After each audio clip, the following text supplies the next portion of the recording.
एक चीज़ मैं एड्रेस करना चाहूँगा, बहुत से लोग यूके या ग्लोबली डिफरेंट यूनिवर्सिटीज़ में फ़ी जमा करवाते हैं और पाकिस्तान में इट्स रियली बिग इशू। जब भी आप किसी आजकल बैंक में जाते हैं तो दे कुड प्रॉबेबली से कि जी हमें अलाउ नहीं है, जो आजकल टीटी है, TT called as a telegraphic transfer. So वो वाली जो पेमेंट्स हैं वो अभी स्टक हैं। स्टेट बैंक ने हमें अलाउ नहीं किया, हम डॉलर्स अभी बाहर नहीं भेज सकते, full bunch of reasons for that. अच्छा, उस केस में बहुत से लोग फिर जाने अनजाने में ऐसे लोगों को अप्रोच कर लेते हैं हु वुड ऑफर देम कि जी हम आपकी फ़ी पे कर देते हैं और हम डिस्काउंट ऑफर करते हैं। What does it mean?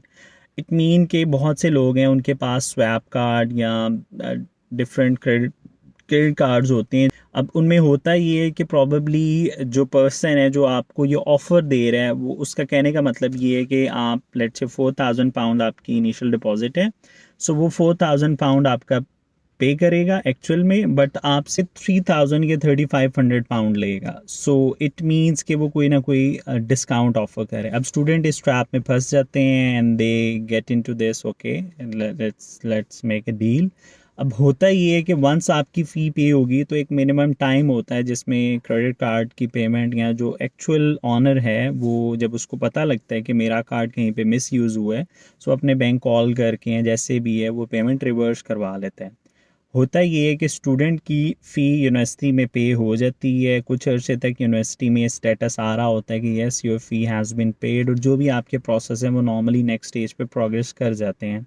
But अचानक से एक दिन यूनिवर्सिटी की ईमेल आती है कि जो आपकी जो कार्ड की पेमेंट है वो रिवर्स होगी, so could you please clarify कि जो आपने फ़ी पे की थी इसका सोर्स क्या था, और वो जो पर्सन जिसने पे की थी उससे आपका क्या रिलेशन है। सो आप ये चीज़ जस्टिफाई नहीं कर सकते हैं, यू कैन नॉट क्लैरिफाई कि वो कैसे मैंने उससे हेल्प ली एंड दिस एंड दैट।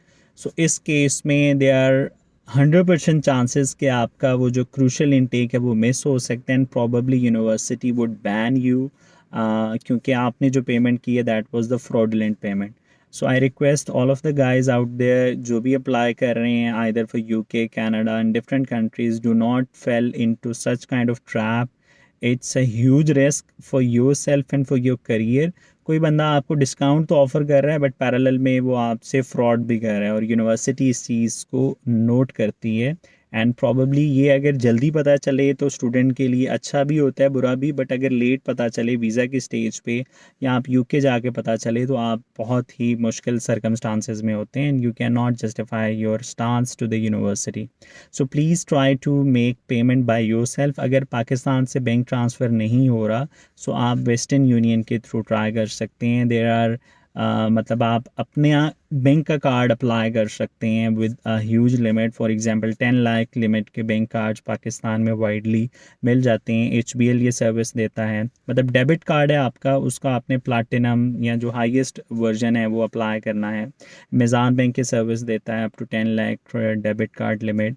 उसके अलावा फैसल बैंक देता है, बैंक अल्फला देता है, मतलब there are list of banks जो कि इतनी क्रेडिट डेबिट लिमिट आपको देते हैं। डेबिट मीन कि आपके बैंक में ऑलरेडी पैसे होंगे बट आप 10 लाख का एक कैप है जो पर डे आप अमाउंट कर सकते हैं पे। तो इट मीन कि अगर लेट से आपकी 20 लाख पाकिस्तानी रुपी फ़ी बन रही है, 25 लाख, तो इट मीन कि आप विद इन 2 या 2.5 डे या 3 डेज़ में आप अपनी अमाउंट यूनिवर्सिटी को ट्रांसफ़र कर सकते हैं। फर्स्ट ट्रांजेक्शन आप 10 लाख रुपीज़ की कर लें, सेकंड ट्रांजेक्शन अगेन 10 लाख की कर लें, थर्ड ट्रांजेक्शन 5 लाख रुपीज़ की कर लें। सो इस तरह से आप अपना ऑफ़र भी आपका सिक्योर होगा और आपका प्रोसेस भी सारा सिक्योर होगा। Thank you so much and see you in next video.